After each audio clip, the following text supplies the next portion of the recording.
Hello and welcome to Matchpoint Paradox. We are here at the end of the IPL 2025 encounter between CSK and SRH, with CSK once again going down, their 7th loss of the campaign. Chepauk used to be a fortress in the first 18 years of the IPL, but now since 2023, this is the 7th different team to beat Chennai on home turf. Only Mumbai and GT are yet to do so over the last 2 seasons, and once again, it was their batting that let them down. Yeah. The stinker of a season continues for CSK, and honestly, if I'm a CSK fan, I'm absolutely livid at how things are being run. And when Sunil Gavaskar mentioned after the match today that this team doesn't have a top, middle or tail. You have Brevis now, you got him in as an injury replacement, make the most of him. He's coming down all the way at number 5. And I think that is what cost Ayush Mhatre's wicket today. Sheikh Rashid fell off the first ball of the match. Then Sam Curran at number 3, I don't know what they wanted to do there. And with both those wickets falling and then Jadeja not really accelerating at number 4, Ayush Mhatre was the only one who was playing the aggressor.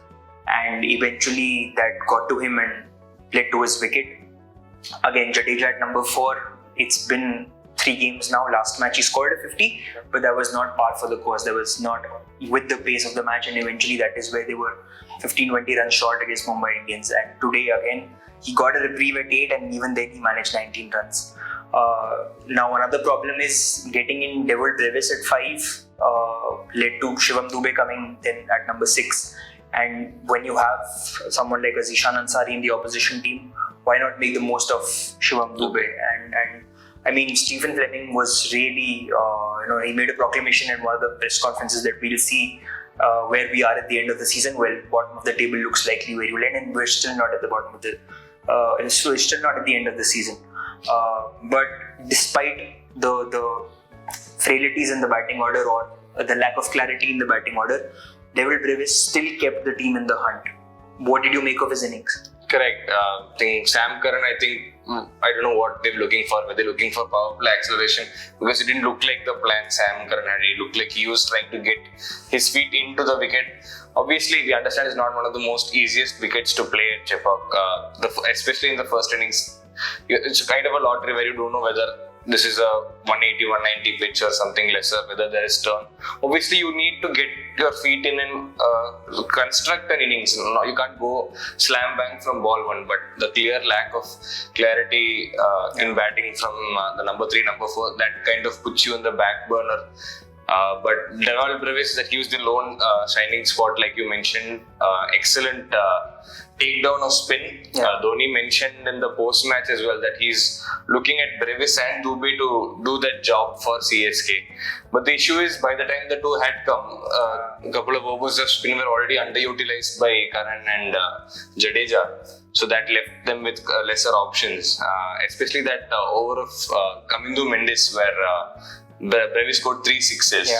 3 different sixes also. 1 down the ground, 1 over extra cover, 1 shorter delivery pulled over mid-wicket. So clearly shows his ability to read length against spin and find the boundary. That clear talent of Brevis is there to see. So hopefully in the rest of the games of the season as well, Brevis can contribute what CSK is clearly lacking. What do you think?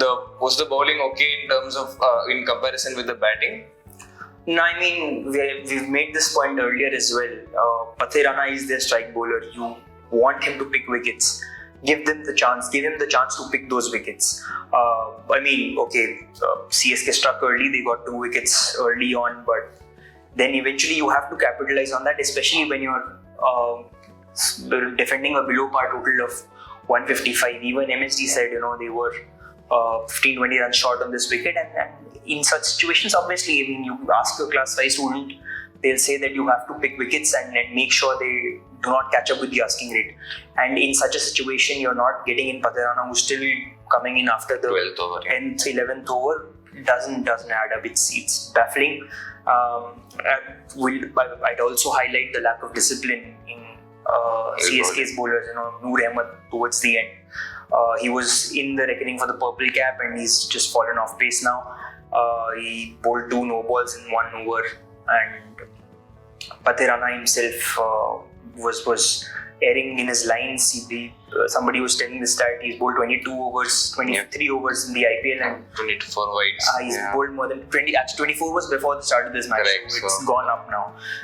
And they really need to work on this, because your batting isn't clicking, then you need to rely more on your bowlers, and if your two most potent wicket takers do that, it doesn't bode well. And I mean, to go into defending and then managing to get those 4-5 wickets and still be in the contest was commendable from CSK till one point in time, but then again, what has happened so far in the season, it all just unraveled very quickly.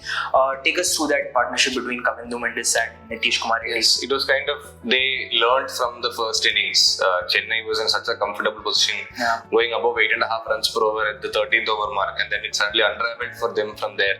Every batter came and tried to go for the big shot. I think eventually 40 runs in the last 8 overs, losing 6 or 7 wickets.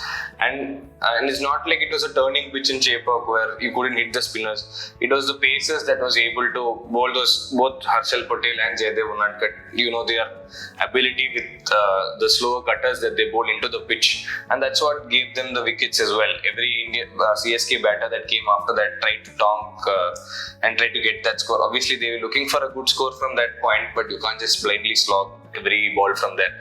So that's where SRH slightly differed. Although they had a target in mind, so they could plan accordingly. But still, the way Kamindu and Nitish batted, no unnecessary slogs, no trying to undo the pressure with just one slog shot or something.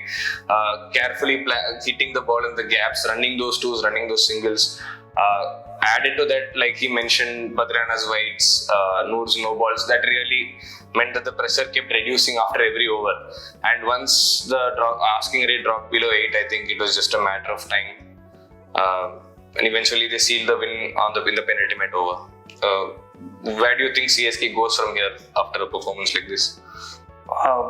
Hopefully not the last place on the table. I mean, I think that should be a motivation. Okay, people will come in and say that they're still in the hunt, and Stephen Fleming might just go again in the press conference and say that we'll win the remaining 5 games, but for all practical reasons, CSK's season is done and dusted, and from now on it should just be about playing for pride. They've mentioned earlier that they're trying to figure out the combinations for the future seasons, and getting in Brevis and Ayush Mhatre are steps in the right direction. But yeah, I think firstly they need to figure out what this home jinx is, this newfound home jinx which apparently never existed before this. They've complained that we can't really read wickets at Chepauk. So firstly figuring that out, playing for pride, and then ensuring that you leave this team in a space and in an atmosphere where they can pick it off from this point in the next season. That was all from this game. On Saturday, we have Punjab Kings heading to the Eden Gardens to take on Kolkata Knight Riders. Now, Punjab Kings has fallen off pace. They're outside the top 4 and would want to make their way back against the Kolkata Knight Riders side, which is not in its best form. And mind you, the last time these two faced, we saw a low-scoring thriller in New Chandigarh. And maybe another such result is on the cards, another such match is on the cards. For all the updates from that match, you can as always tune into Sportstar.